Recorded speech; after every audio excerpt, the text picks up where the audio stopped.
पहला नंबर रखेंगे आपके सामने दिल्ली में मेट्राइज का एग्जिट पोल। एबीपी न्यूज पर दिल्ली का यह पहला आंकड़ा। बीजेपी और आम आदमी पार्टी में कांटे का मुकाबला देखने को मिल रहा है।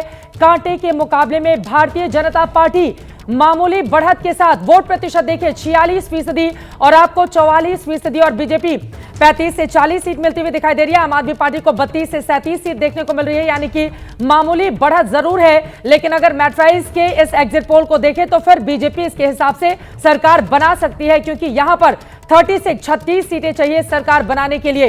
कांटे के मुकाबले में भारतीय जनता पार्टी को मामूली बढ़त मेट्राइज का यह सर्वे बताता है। बीजेपी को 46%, आम आदमी पार्टी को 44%, बीजेपी 35 से 40%। अच्छा, अब 35 से 40 सीटों के बीच में दिखाई दे रही है और यहां पर आम आदमी पार्टी उससे पीछे। और यह आंकड़ा आपके सामने है, आप देखिए आम आदमी party 44% vote share, Bharatiya Janata party 46% vote share.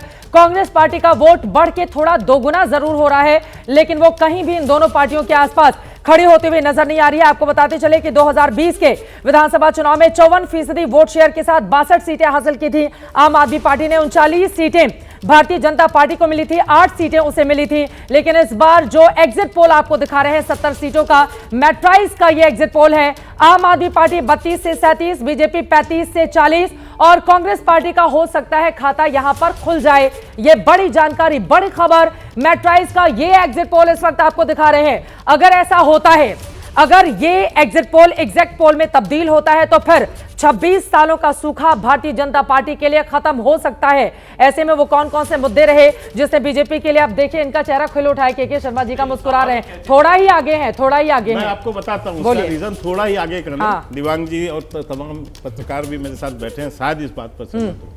यदि कोई पार्टी किसी चुनाव में 10% डाउन हो, 5% डाउन हो तो समझ में आता है कि चलो ऊपर नीचे कुछ स्थिति है। लेकिन यहां तो 50% डाउन, आम आदमी पार्टी 50% डाउन हो रही है। ये ठीक उसी तरह का परिणाम है जैसे छत्तीसगढ़ का परिणाम था कि यदि अब 50% डाउन हो रही है तो इसका मतलब कि दिल्ली में आम आदमी पार्टी के अगेंस्ट बहुत बड़ी मात्रा में एंटी इनकम्बेंसी फैक्टर है और जो कि इस आंकड़े को और नीचे ले जाएगी। आपके जो है और भारतीय जनता पार्टी का अभी आंकड़ा बढ़ेगा, क्योंकि 50% का डाउनफॉल ऐसे नहीं हो सकता। आपको लग रहा है ये आंकड़े और ज्यादा बढ़ेंगे? अभी भी भरोसा नहीं है आपको?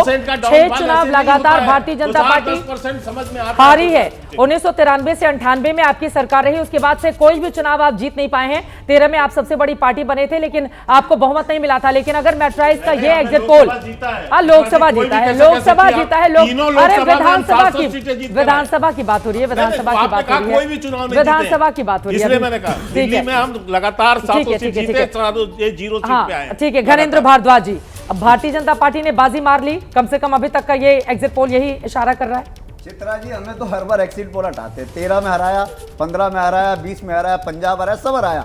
एग्जिट पोल इनके, सरकार हमारी। ये दिल्ली के लोग यही काम करते, दिल्ली के लोगों पे हमें पूरा विश्वास है, क्योंकि हम चुनाव में ग्राउंड पे थे। हमने चुनाव में कैंपेन करा, पॉजिटिव कैंपेन करा।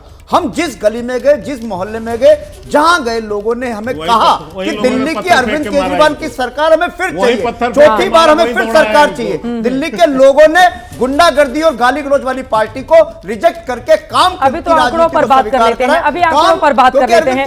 अभी तो ये भाषण काम नहीं करेगा ना घनेंद्र भारद्वाज जी, अभी ये मेट्राइज के एग्जिट पोल पर बात कर लेते हैं। केजरीवाल ठीक है, अभी मेट्राइज के एग्जिट पोल पर बात कर लेते हैं। अब चुनावी वायदों का दौर चला गया है, वोटिंग का समापन हो चला है, इसी वजह से एबीपी न्यूज ने ये एग्जिट पोल रखा है अपने दर्शकों के सामने। और अब दूसरा एग्जिट पोल देखिए, मेट्राइज का exit poll Bharatiya Janata party के बना रहा है दिल्ली में सरकार।